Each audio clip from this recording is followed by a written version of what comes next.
The Massachusetts legislature has enacted a moratorium on evictions and on mortgage foreclosures for the next 120 days, or for 45 days after the end of the state of emergency um, that was created in early March.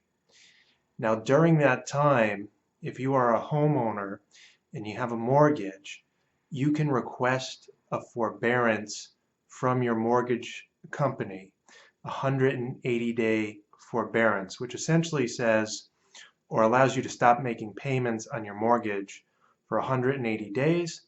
During that time, the bank cannot add additional interest or penalties or fees. However, what you don't pay will be put into the principal of the mortgage, and you'll need to pay it back eventually. So even though you'll get a nice break from making your mortgage payments, you'll have an even bigger mortgage to pay, um, or a bigger monthly payment at the end of it when the 180 days expires. So in order to get a forbearance, what you need to do is essentially just write to your mortgage company requesting the forbearance.